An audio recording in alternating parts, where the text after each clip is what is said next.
What if I told you that the Bible we all know might be missing important details about creation, the lives of the patriarchs, and even the laws of God? The Book of Jubilees, which is part of the Ethiopian Orthodox Bible, claims to fill in these missing pieces, revealing hidden stories and offering a deeper understanding of God's divine plan. But here's the catch. This book was banned by most of the Christian world. Why is that? In today's video, we're diving into the mysterious Book of Jubilees, also called Little Genesis, and exploring why its 50 chapters were left out of the mainstream Christian Bible. This ancient text provides lost details about the Genesis story, offering a cosmic view of how angels, heavenly time, and hidden commandments were passed down to humanity. And that's not all. The Book of Jubilees also argues that the calendar most of us use is wrong, and that time itself was designed with a sacred structure by God, something that very few people follow today. So, why was this ancient text rejected by the early church? What secrets does it hold that were considered too controversial for mainstream Christianity? The Book of Jubilees starts by retelling the creation story found in Genesis, but it expands on it in ways that go beyond what most Bibles include. According to Jubilees, when God created the world, He didn't just bring life into existence. He also set the structure of time itself, aligning it with His divine plan. This brings us to the idea of sacred time. Unlike the conventional calendar we use today, the Book of Jubilees introduces a precise solar calendar managed by heavenly angels, which governs the cycles of the universe. This isn't simply about counting days, it's about living in harmony with God's will. Jubilees teaches that humanity was meant to follow this divine calendar, consisting of 364 days, divided into 4 seasons of 91 days each. This system ensures that sacred days like the Sabbath and festivals always occur on the right date. It's a flawless system, but one that most of the world has forgotten. In the Book of Genesis, the creation story starts with the earth's creation. However, Jubilees offers an even broader perspective. Before the world was created, angels were formed on the very first day. These angels play a vital role in the universe's governance, including the regulation of time and the seasons. The Book of Jubilees reveals that these angels were given specific duties by God. Some oversee natural events, like the movement of the heavens, while others serve as messengers and protectors of God's laws. While the idea of angels governing the heavens appears in other ancient texts, Jubilees emphasizes how these beings help maintain order in the universe, ensuring that the sun, moon, and stars follow their divine courses. For God ordained that the sun should keep its course according to the divisions of the seasons. Jubilees 29. These angels don't just watch over humanity, they are responsible for managing the very fabric of time. When humans stray from God's divine timing, it leads to chaos, which is a key theme throughout the Book of Jubilees. One of the most debated aspects of the Book of Jubilees is its firm stance on the solar calendar, arguing that it should be the standard way of measuring time, rather than the lunar calendar that many ancient cultures, including the Israelites, eventually adopted. According to Jubilees, the solar calendar is the only true way to track time because it perfectly aligns with God's divine order. The book details that the solar year is made up of 364 days, divided into 52 perfect weeks. Each season, spring, summer, fall, and winter, lasts exactly 13 weeks, or 91 days. This system ensures that important religious observances, like the Sabbath and other festivals, are always observed on the correct days each year. Interestingly, the solar calendar in Jubilees is very similar to the Ethiopian calendar, still used today by the Ethiopian Orthodox Church.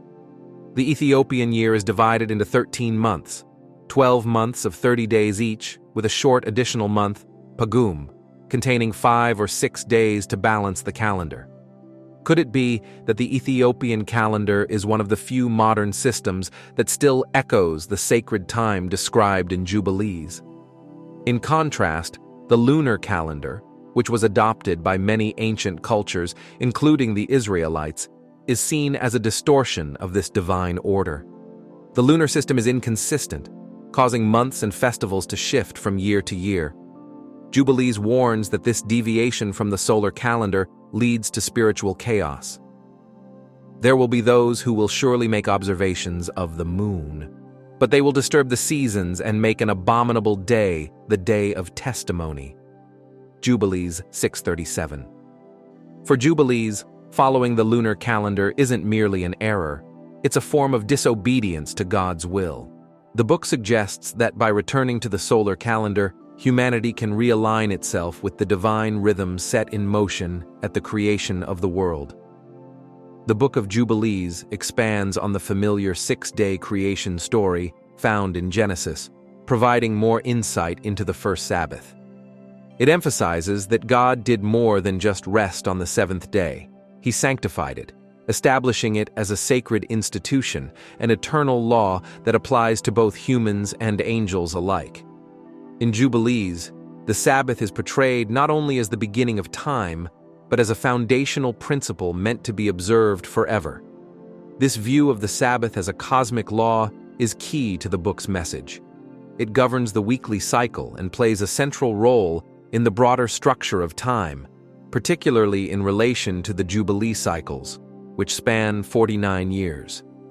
These cycles are designed to restore harmony between the world and God's divine order, bringing periods of rest, renewal, and release for the land, the people, and even the angels. As stated in Jubilees 2:1, "For he sanctified the 7th day and blessed it for all times as a sign of holiness for all his works."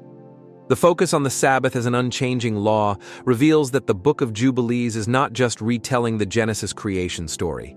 It highlights the deeper, hidden meaning behind the cycles of time that govern the entire universe.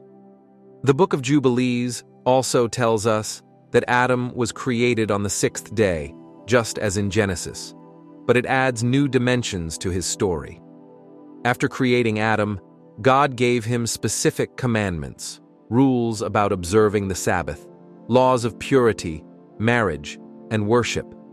These instructions were delivered by angels who acted as intermediaries between God and humanity. Adam and his descendants were expected to follow these laws as part of the covenant God made with mankind. While Genesis focuses on God's direct interaction with Adam, Jubilees introduces angels, particularly the angels of the presence, who teach Adam how to live according to God's commandments.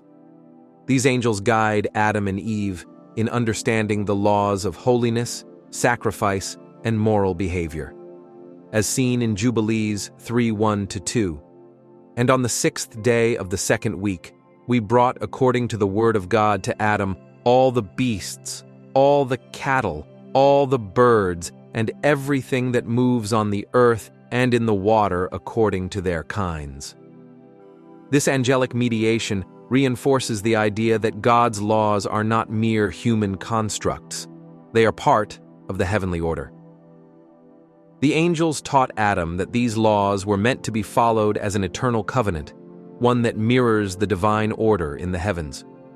Could it be that God's laws, passed down through angels, were given to humanity long before Moses received the 10 Commandments? And what can we learn from these ancient laws? If you're curious about the laws God gave to Adam and how they compare to Moses' commandments, leave us a comment.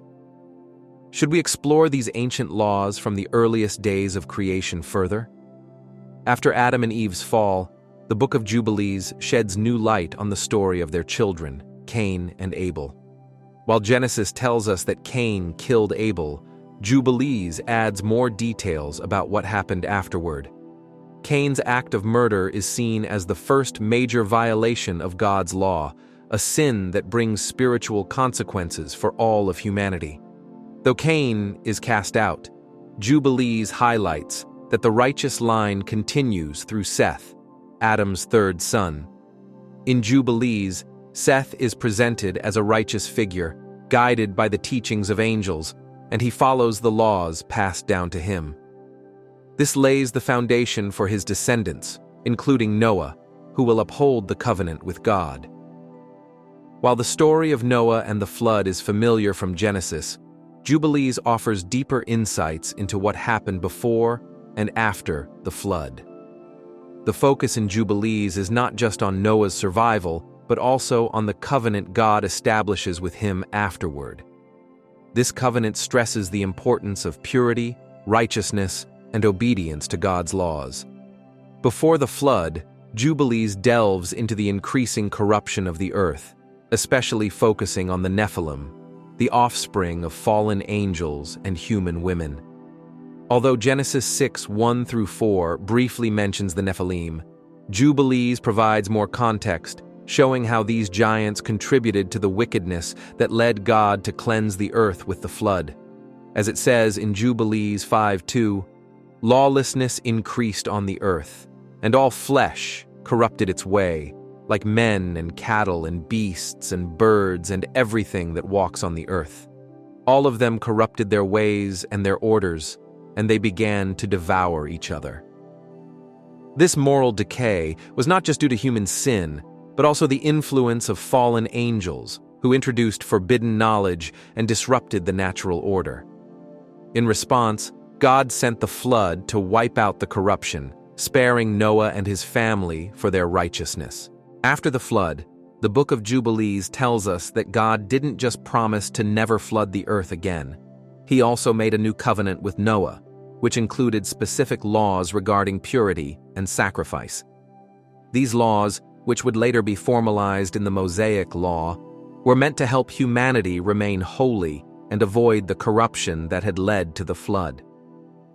One important aspect in Jubilees is that Noah was instructed to observe the Sabbath and follow the same laws given to Adam concerning sacrifice and purity. This covenant marked a fresh start for humanity, emphasizing the need to remain obedient to God's laws in order to avoid further judgment. The laws of sacrifice, which would later become central to the Israelites, were already being practiced by Noah. These included offering burnt sacrifices to God and maintaining purity both in body and spirit.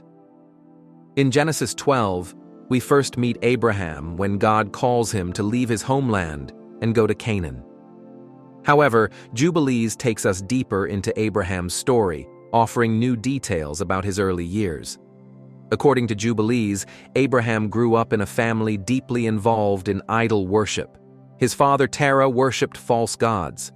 While Genesis doesn't mention this, Jubilees gives us a powerful image of a young Abraham rejecting the pagan practices of his family and choosing to follow the one true God. And he said, "My father, tell me, what is this idol you worship?" And Abraham saw that it was an image of stone. And Abraham burned them before the eyes of all and fled into the wilderness. Jubilees 11:16-17. Whereas Genesis focuses on Abraham's obedience to God's call to leave his home, Jubilees paints him as a revolutionary figure. He destroys the idols in his father's house, taking a bold stand against the idolatry of his time. This act of spiritual rebellion sets the stage for Abraham's later role as the father of the chosen people, who would reject pagan practices and follow God's laws. One of the most noticeable differences between Genesis and the Book of Jubilees is how they portray Abraham's relationship with divine laws. In Genesis, there is no mention of Abraham following specific laws before Moses, except for the covenant of circumcision in Genesis 17. However, in the Book of Jubilees, Abraham is depicted as someone who already adhered to various divine laws, including the Sabbath, sacrifices, and other practices later associated with Moses. Jubilees suggests that these laws were not created during Moses' time, but were passed down by angels to the patriarchs, starting with Adam. Abraham received these commandments from the angels, and his observance of them was part of his covenant with God. The text in Jubilees reads, "And he was taught by the angels concerning the things written in the tablets of heaven." Jubilees 12:25. While Genesis focuses on Abraham's faith journey, Jubilees presents him as a key figure in a larger cosmic plan. He's guided by angels, and the laws he follows are shown as part of a divine order that governs both the heavens and the earth. This includes observing the Sabbath and following various purity laws that would later be formalized by Moses. The covenant of circumcision is another key moment in Abraham's story. In Genesis 17, God commands Abraham to circumcise himself and all the males in his household as a sign of the covenant. Yet, in Jubilees, this act is portrayed as more than just a symbolic gesture. It is part of a cosmic law written on the heavenly tablets. Jubilees teaches that circumcision was not merely a sign for Abraham's descendants, but a divine law that existed since the beginning of creation. These heavenly tablets are described as God's blueprint for the world, containing all the laws governing both angels and humans. As Jubilees 15:25 states, "And this law is for all generations forever, and there is no circumcision of the days, and no passing over one day out of the 8 days, for it is an eternal ordinance ordained and written on the heavenly tablets." While Genesis emphasizes Abraham's obedience to God's command, Jubilees frames circumcision as more than a physical act. It is a way for Abraham, and by extension, humanity, to align with the cosmic laws that govern the universe. The binding of Isaac, or Akedah, is one of the most profound moments in Genesis, Genesis 22:1-19, where God tests Abraham's faith by asking him to sacrifice his son, Isaac. The Book of Jubilees retells this story, but it adds more layers of meaning and depth. In Jubilees, the test is not just a personal trial between Abraham and God. Instead, it's part of a larger spiritual battle. The text reveals that the angel Mastema, often associated with Satan, is the one who proposes the test to God, hoping that Abraham will fail. Mastema represents the forces of evil, always trying to bring down the righteous. Additionally, the story in Jubilees describes angelic intervention during the binding, with God allowing this test to show that Abraham's faith surpasses the temptations of evil. "And I stood before him and before the prince of Mastema.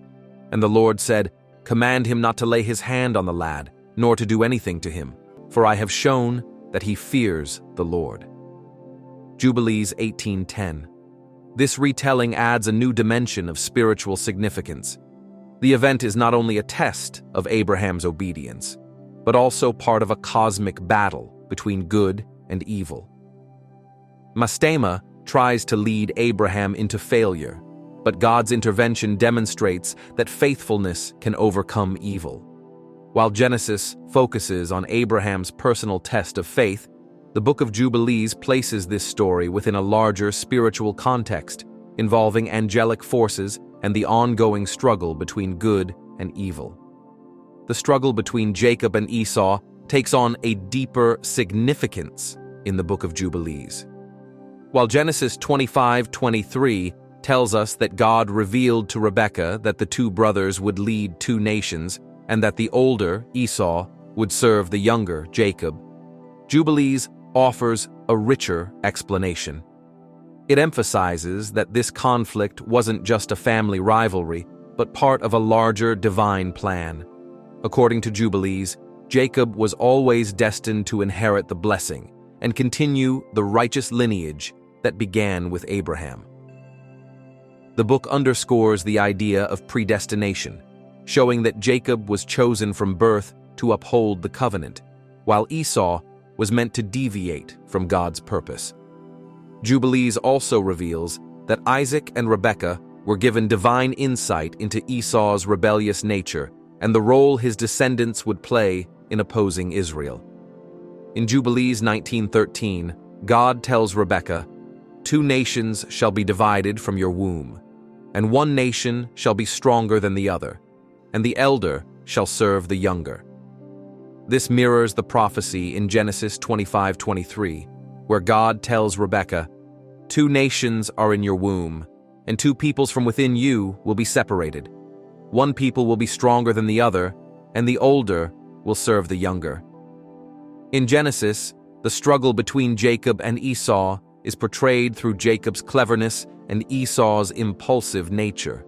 But Jubilees reveals that Jacob was always meant to inherit the birthright, and even though his actions were deceptive, they were part of fulfilling God's divine plan. A key difference in Jubilees is its portrayal of Esau as more than just a brother who loses his birthright. It presents Esau as a symbol of rebellion against God's chosen people. His descendants, according to Jubilees, would rise up as a nation that would oppose Israel, fulfilling the prophecy that the older shall serve the younger. While Genesis touches on the hostility between Esau and Jacob after the birthright and blessing incidents, Genesis 27:41, Jubilees expands this narrative by showing how Esau's descendants would become a nation in direct opposition to Jacob's line, the Israelites. This conflict is depicted as part of a larger cosmic battle between righteousness, represented by Jacob, and rebellion, represented by Esau. Jubilees 37:1 states, "And Esau took his wives and his sons and all that he had, and he went up to the hill country of Seir and lived there. And Esau became a nation, and they oppressed Jacob's descendants." This passage highlights how Esau's rebellion was not just a personal matter, but a national one. His descendants, the Edomites, frequently clashed with the Israelites, representing the spiritual battle that began with their forefathers. One of the most pivotal moments in Jacob's life occurs when he receives his father Isaac's blessing. In the book of Genesis, this blessing marks the beginning of Jacob's legacy as the father of the 12 tribes of Israel, Genesis 27. However, the Book of Jubilees goes even further, highlighting that Jacob's blessing was not just about his inheritance, but also about the continuation of the divine laws passed down from Abraham. According to Jubilees, after receiving the blessing, Jacob is shown not only the promise of his future, but also the divine laws that he and his descendants must uphold. These laws include observing the Sabbath, following purity practices, and adhering to the sacred calendar, principles that would later be part of the Mosaic Law. Jacob is portrayed as the guardian of these laws, entrusted with the responsibility of ensuring that his descendants, the Israelites, honor them as part of their covenant with God. The Book of Jubilees further describes a powerful moment. "And the Lord appeared to him by night and said, I am the Lord God of Abraham, your father, and the God of Isaac. The land whereon you are sleeping I give to you and your seed shall be as the stars of heaven." Jubilees 27:23. This passage echoes Genesis 28:12-15, where Jacob dreams of a ladder reaching to heaven, and God promises to protect and bless him. In Jubilees, the laws given to Jacob are not just commandments, but part of the cosmic order that governs both heaven and earth. This deeper understanding of Jacob's role shows that he is not simply the heir to a birthright. He is entrusted with guarding God's eternal laws, connecting him to the heavenly tablets mentioned earlier in the text. The Book of Jubilees goes beyond simply depicting the rivalry between Jacob and Esau. It expands this conflict into a prophetic vision of the ongoing struggle between their descendants. According to Jubilees, the nations that emerge from Esau will continuously oppose the descendants of Jacob, the Israelites, throughout history. This isn't just about the personal conflict between two brothers. It symbolizes a larger spiritual battle between righteousness, represented by Jacob, Israel, and rebellion, represented by Esau, Edom. In Jubilees, this struggle is not merely a territorial dispute. It reflects the greater cosmic war between good and evil. Esau's descendants symbolize nations that will stand against God's chosen people, and this tension plays out throughout biblical history, as it is written in Jubilees 45:3. And Jacob and his sons came down into Egypt to Joseph, and Esau's sons remained in the land of Edom. And from that day, the enmity between the nations remained. This vision of a lasting spiritual conflict aligns with the broader themes of Jubilees, where the stories of the patriarchs are part of a much larger cosmic plan. This plan involves not only the family of Abraham, but also the fates of entire nations and the ultimate struggle between good and evil. In the book of Genesis, we learn about the birth of Jacob's 12 sons through his wives, Leah and Rachel, as well as their maidservants. These sons, Reuben, Simeon, Levi, Judah, Dan, Naphtali, Gad, Asher, Issachar, Zebulun, Joseph, and Benjamin, go on to become the founders of the 12 tribes of Israel. However, the Book of Jubilees offers a deeper perspective, suggesting that their births were not merely the result of human relationships, but were part of a divine plan designed by God. According to Jubilees, the timing and order of their births were not random, but were carefully orchestrated to follow God's sacred calendar. The text highlights that each son's birth happened at a specific time chosen by God, emphasizing that their destinies were part of a much larger, divinely orchestrated plan. As Jubilees 28:12 puts it, "And Jacob's wives and maidservants gave birth to his 12 sons, each according to the time set by the Lord, and their destinies were written on the heavenly tablets." This passage adds a layer of divine purpose to the births of Jacob's sons, illustrating that their existence and roles were part of a greater cosmic plan. While Genesis focuses on the events surrounding their births, Genesis 29:31 to 30:34, the Book of Jubilees emphasizes that these births were preordained and inscribed on the heavenly tablets, reinforcing the idea that the 12 tribes were integral to God's plan for the world.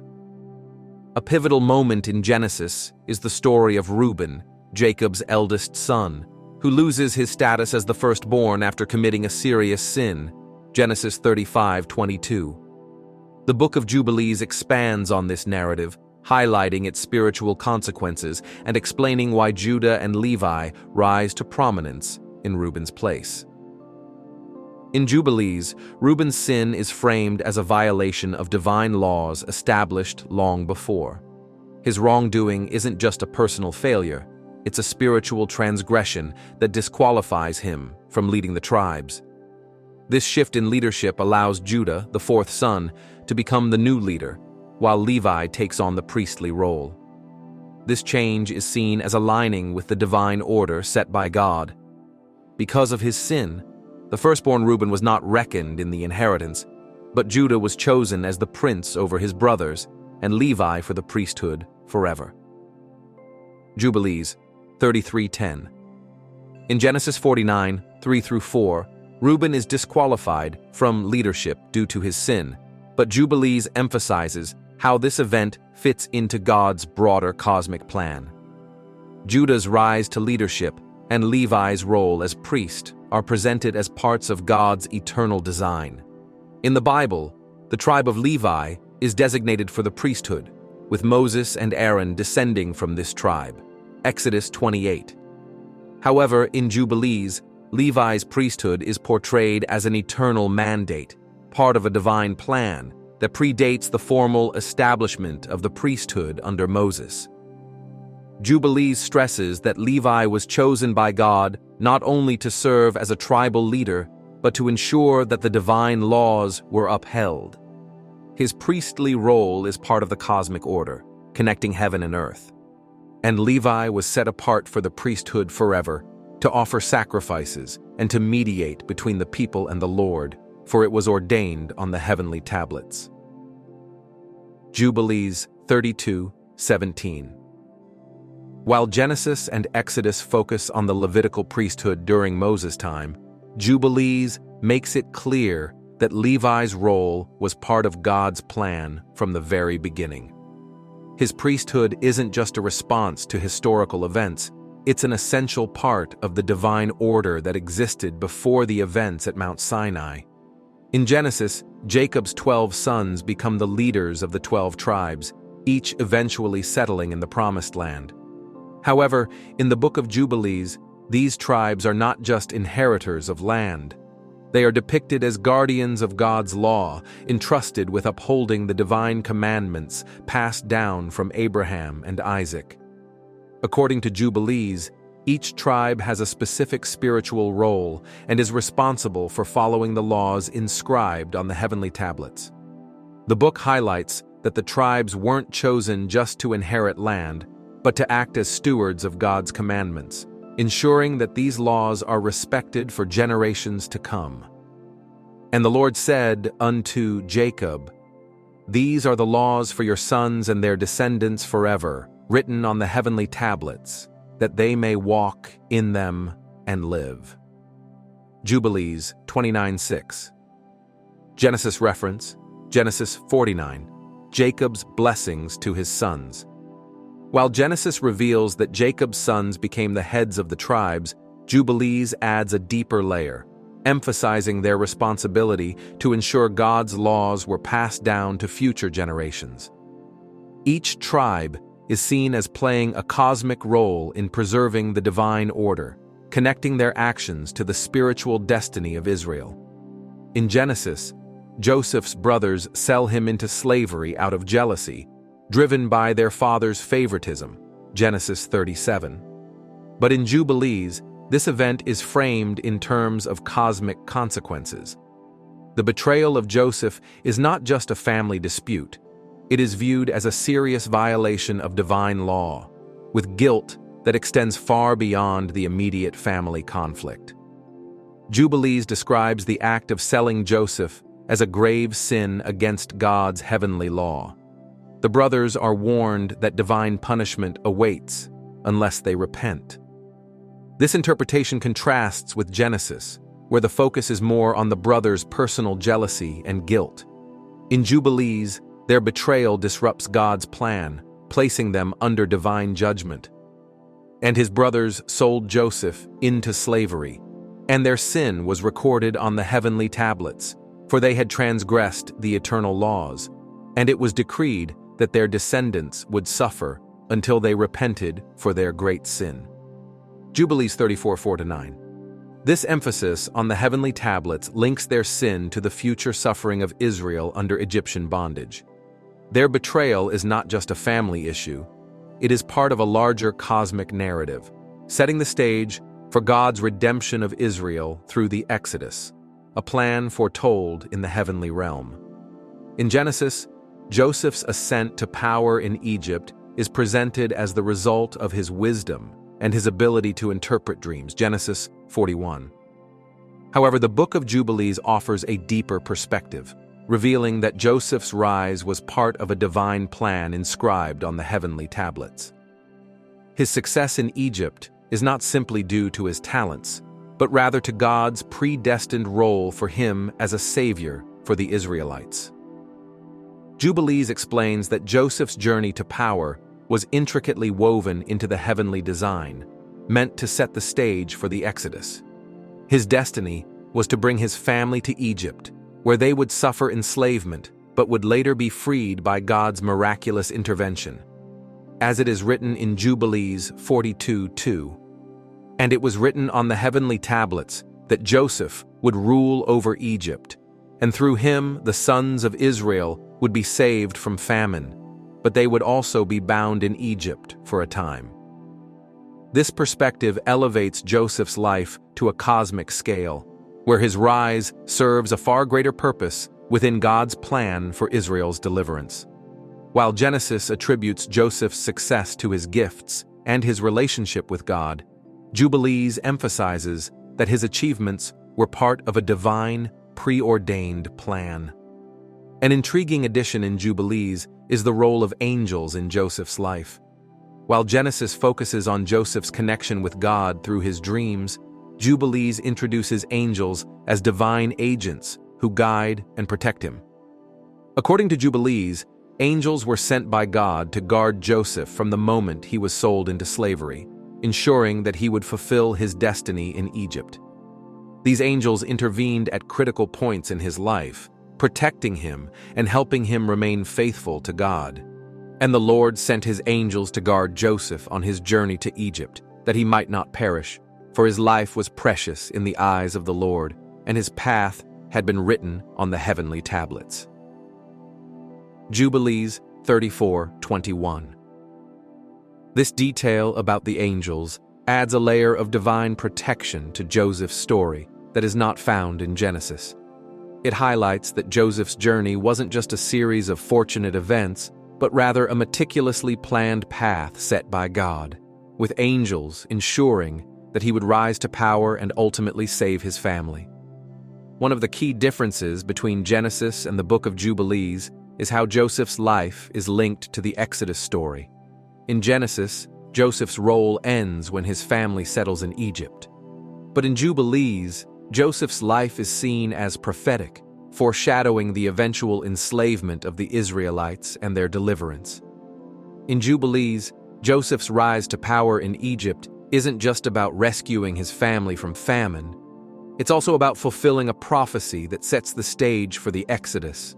The text suggests that Joseph knew about the future hardships his descendants would face, and he actively prepared them for their eventual liberation.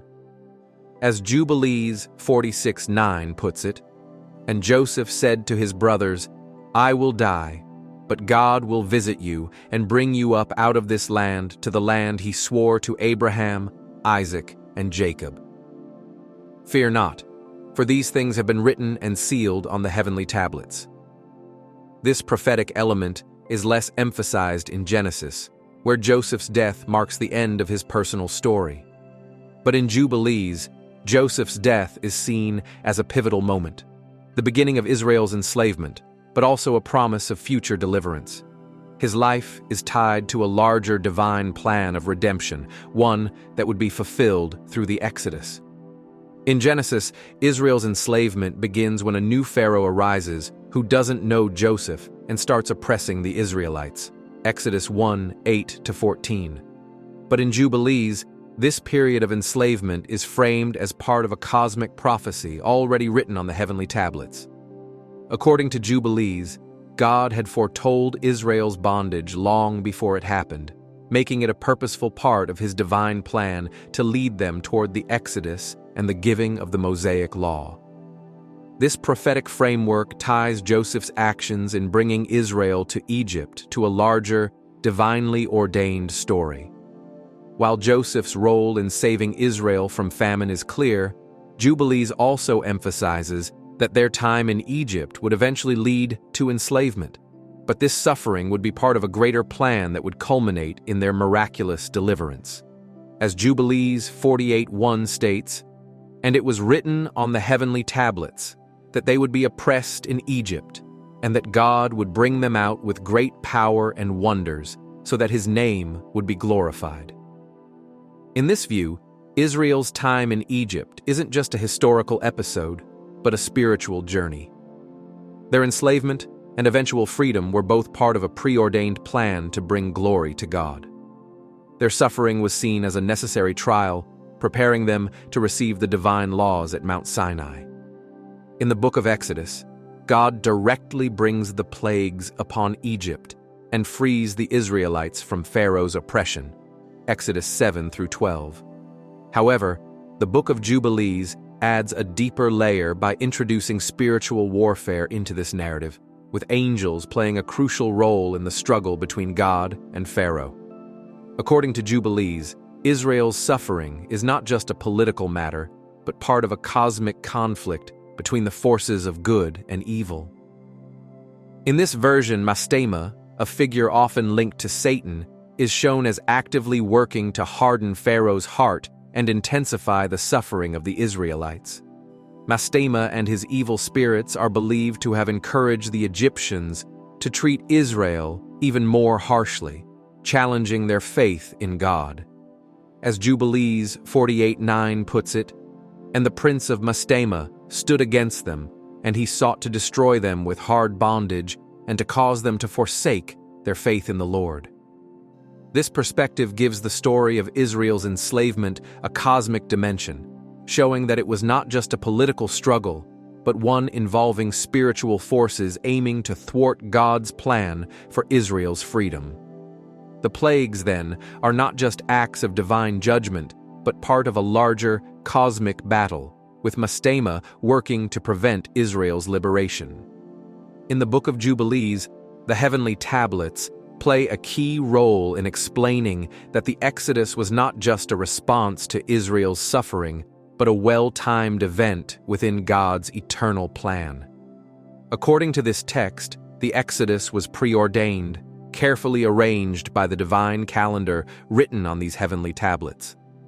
It was not a spontaneous reaction, but a moment orchestrated by God from the very beginning of time. Jubilees emphasizes that the timing of the Exodus was directly linked to the observance of sacred laws. Israel's deliverance was not just about freeing them from physical bondage, but also about aligning them with the divine order. The book explains that Israel's time in Egypt, their suffering, and the exact moment of their liberation were all part of a predetermined divine plan, fitting perfectly into the cosmic timeline. As Jubilees 49:1 says, "And it was written on the heavenly tablets that on the 14th day of the first month, at the appointed time, God would bring Israel out of Egypt, for this was the day set apart from the beginning of creation." This idea is unique to Jubilees. While the book of Exodus focuses on the events surrounding the plagues and Israel's liberation, Jubilees introduces the concept that the timing of the Exodus was part of a divine calendar, intricately tied to the universal laws of creation. The Exodus, therefore, becomes more than just a historical event. It is woven into the very fabric of the cosmos. The 10 plagues in Exodus 7 through 12, show God's power in forcing Pharaoh to release the Israelites. In Jubilees, however, the plagues are given a deeper, cosmic meaning. They are not just punishments for Egypt's king, but symbolic actions that reveal the defeat of Egypt's gods and the spiritual forces behind them. Jubilees explains that each plague was aimed at dismantling the false gods of Egypt, proving that only the God of Israel held true power over all creation. These plagues were not just strikes against Pharaoh, but also against the spiritual powers in Egypt. As stated in Jubilees 48:11, "And the Lord sent the plagues upon Egypt, not only to judge Pharaoh, but to show that the gods of Egypt were nothing before him, for they were false powers, unable to stand before the Almighty." In this view, the plagues become part of a larger spiritual battle between good and evil, where the God of Israel triumphs over both the physical and spiritual powers of Egypt. Jubilees also suggests that Mastema, the evil force, played a role in influencing Pharaoh to keep Israel in bondage, but God's power was greater, overcoming Mastema's efforts at every step. In the book of Exodus, Moses receives the law directly from God on Mount Sinai. Jubilees, however, adds a crucial detail. The laws Moses received were not newly created at Sinai. They were already inscribed on the heavenly tablets long before Moses' time. These heavenly tablets are described as a cosmic record of all of God's laws, established from the very beginning of creation. They serve as a guide not only for humans, but also for the angels. Jubilees underscores that Moses was simply the earthly messenger of laws that had been set in place from the start of creation. The Mosaic Law, then, is not just a set of rules for the Israelites. It is part of a divine, universal order. The laws given to Moses were always meant to be revealed, and their timing was part of the divine plan, unfolding according to the cosmic calendar. As stated in Jubilees 6:17, and the law and the testimony were ordained and written on the heavenly tablets, created even before the foundation of the world, so that they might guide all the generations of the children of Israel. While Exodus highlights the dramatic revelation of the law at Sinai, the Book of Jubilees presents it as part of a divine, cosmic plan. The laws were already inscribed in heaven, awaiting the right moment to be revealed to Moses and the Israelites. One of the most intriguing aspects of Jubilees is its claim that the Mosaic Law was observed long before Moses. The traditional Bible describes Abraham, Isaac, and Jacob as righteous individuals, but doesn't mention that they were given the full law. In contrast, Jubilees asserts that the patriarchs were already following the Sabbath, offering sacrifices, and living according to many laws that would later be revealed to Moses. This suggests that the Mosaic Law was not something entirely new, but rather a restoration of ancient commandments passed down from the very beginning. The patriarchs received these laws through divine revelation and angelic guidance. For example, Abraham is said to have followed the Sabbath and dietary laws long before they were formally given to Israel.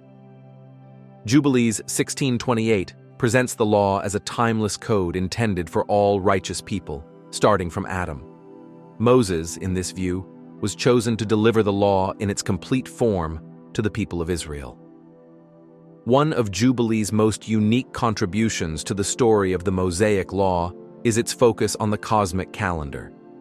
In this book, time observance, especially the Sabbath, festivals, and Jubilee years, is central to the divine order. These timekeeping laws are portrayed as part of the heavenly tablets, and following them is seen as a way to align with the divine rhythm of the universe. Jubilees emphasizes the solar calendar over the lunar one, with each year consisting of 364 days.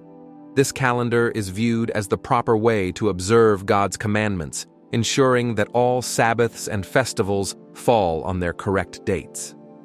The text warns that straying from this divine calendar can lead to spiritual chaos, highlighting why timekeeping laws are so crucial to the Mosaic Law.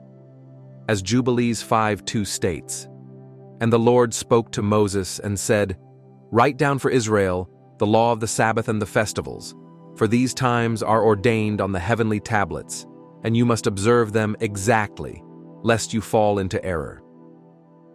This focus on the cosmic calendar is not as emphasized in the traditional Bible, where the Sabbath and festivals are mentioned, but without the same strong connection to their cosmic origins. Jubilees stresses that following this calendar is key to remaining in God's favor, as it aligns human life with the divine plan. While the Mosaic Law in the Bible is given specifically to the Israelites, Jubilees presents these laws as eternal, meant for all generations, not just Israel, but even the angels. The Book of Jubilees teaches that the laws written on the heavenly tablets are not temporary rules for a single nation. They are eternal commandments that govern both heaven and earth. In this view, the laws Moses received are meant to be followed by all of God's creation, including the angels, who are depicted as keeping the Sabbath and observing God's festivals in heaven. This shows that the Mosaic Law is part of a universal order, connecting the spiritual and physical realms. As Jubilees 5:13 puts it, "The law given to Moses on Mount Sinai is eternal and will be upheld both in heaven and on earth. The angels observe the Sabbath, and the righteous will follow the commandments forever." In this view, the eternal nature of the law is emphasized more strongly than in the traditional Bible, where the covenant between God and Israel is the primary focus. In Jubilees, however, the law is woven into the very structure of the universe, governing both angels and humans as part of God's cosmic order. Jubilees also presents Israel's future as part of a divinely set timeline, one that has been written on heavenly tablets from the very beginning. This timeline details the rise and fall of nations, the exile and eventual return of Israel, and the final judgment that will come upon the world. According to this belief, everything in human history, every event, from creation to the final judgment, follows this celestial blueprint recorded in heaven. A unique aspect of Jubilees is its emphasis on the idea that all events are preordained. Nothing happens outside of God's divine plan. The book offers a prophetic overview of Israel's journey, explaining that their exile, suffering, and ultimate restoration were all written in the heavenly records long before they occurred. As Jubilees 23:32 states, "And all that will come upon Israel was written on the heavenly tablets, from their rebellion to their redemption." The times appointed for their deliverance were fixed long ago. While Genesis and Exodus highlight specific moments in Israel's history, Jubilees presents a broader perspective, showing that Israel's destiny is part of a grand cosmic design that has already been set in motion. The book also places great importance on the role of angels throughout Israel's history, with their involvement becoming even more crucial in the end times. In Jubilees, the angels of the Lord are responsible for carrying out God's judgment on the nations, ensuring His will is executed both in heaven and on earth. As the end of days approaches, the book describes how angels will descend to separate the righteous from the wicked, gathering those who have stayed faithful to God's commandments. The Book of Jubilees presents a profound and vivid vision of the ultimate triumph of divine justice and the restoration of Israel. Among the significant themes in this ancient text is the depiction of a cosmic battle between the forces of good and evil, where the ultimate victory of God over the forces of darkness is assured. A key aspect of this victory is the role of Mastema, the leader of the evil spirits, who is prophesied to be bound and cast into the abyss. This event is symbolic of the final defeat of evil and the restoration of divine order, which will pave the way for the Messianic age.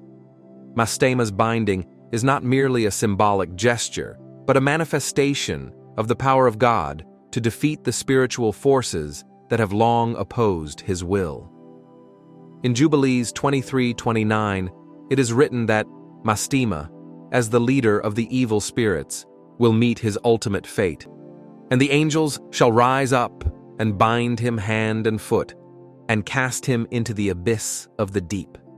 This is not just a dramatic imagery, but reflects the ultimate power of God to subdue all forms of evil, including the most potent spiritual adversary. By casting Mastema into the abyss, God demonstrates that there is no power, no spirit, no force that can withstand His might. What is particularly striking in Jubilees is the way it adds depth to the role of angels, presenting them not only as messengers or guardians, but as active agents of divine justice. While the traditional biblical accounts, such as in the Revelation of John, depict angels as instruments of judgment, Jubilees delves deeper into their role in the cosmic battle between good and evil, especially during the end times. The angels are not passive observers, but are deeply involved in ensuring that God's will is carried out, both in the spiritual realm and on earth. In this framework, the battle between good and evil becomes a larger cosmic drama, where angels and other spiritual beings participate in the eventual triumph of God's righteousness over the forces of chaos and darkness. The cosmic battle that Jubilees envisions goes beyond a mere spiritual struggle. It is intimately tied to the fate of Israel and the eventual redemption of the nation. In this text, we see that Israel's ultimate restoration is not only a political event, but a profound spiritual transformation. The restoration is not merely the return of the Israelites to their land, it signifies a re-establishment of the covenant between God and His people. This renewal of the covenant is not something that Israel will accomplish on its own, but is part of a larger divine plan, one that has already been set in motion in the heavenly realm, as recorded in the heavenly tablets. Jubilees goes to great lengths to emphasize that this renewal will come after a period of intense trial and tribulation. Israel's sin and rebellion will have to be purged, and the nation will undergo a process of purification. This idea of purification is deeply intertwined with the concept of repentance and spiritual renewal. It is through suffering and trial that Israel will come to a true understanding of its need for God's grace.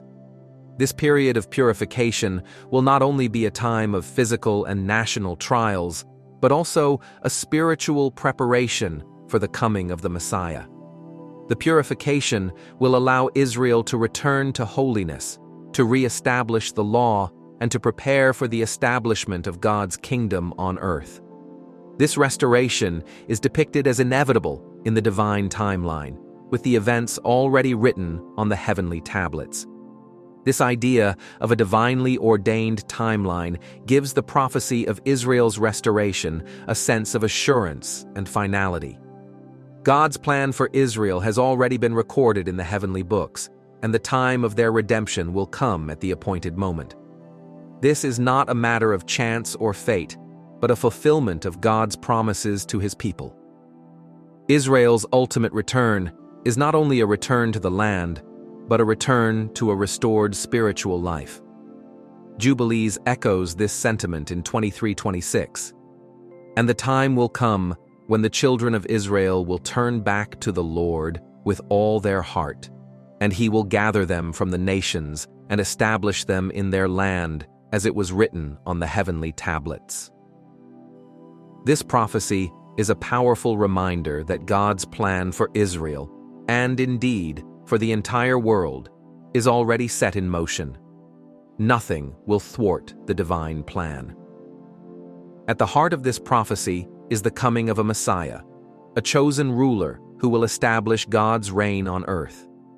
This ruler is often understood as the messianic figure who will bring justice, righteousness, and peace to the world. The Messiah's reign will not only mark the end of Israel's suffering, but also the beginning of God's eternal kingdom, where his law will be upheld and righteousness will prevail.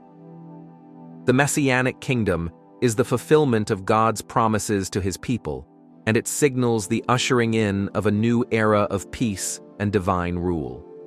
Jubilees paints a picture of this Messianic kingdom in stark contrast to the current age.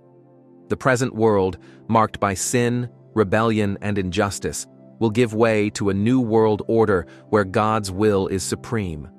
In this new age, the law of God will be fully observed, and righteousness will reign.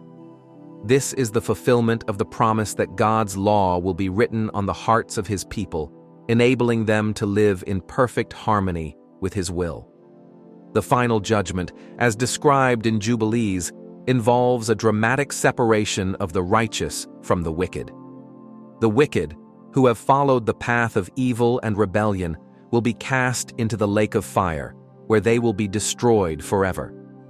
This imagery echoes the judgment scenes in Revelation and other prophetic writings, but with a particular focus on the final defeat of the forces of evil.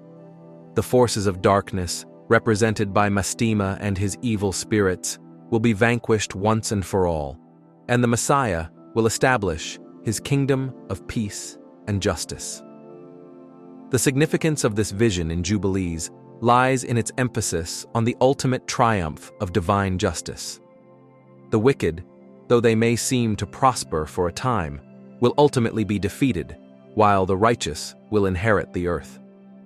The book's portrayal of the final judgment is not merely about punishment for evil, but about the restoration of divine order and the establishment of a world where God's law is supreme. The defeat of Mastema and his spirits is symbolic of the eradication of all evil, and the establishment of the Messiah's rule is the beginning of a new era in which righteousness, peace, and justice will prevail. The Book of Jubilees presents a compelling and vivid vision of the end times, where God's ultimate triumph over evil is assured. The role of angels as agents of divine justice, the restoration of Israel, and the coming of the Messiah all point toward a future where God's law is established on earth and his righteousness reigns forever. This vision of the end times is not merely a story of destruction, but one of hope, renewal, and the ultimate establishment of divine order. This apocalyptic vision aligns with the imagery in the Book of Revelation, but Jubilees places more focus on the restoration of the law and the cosmic order.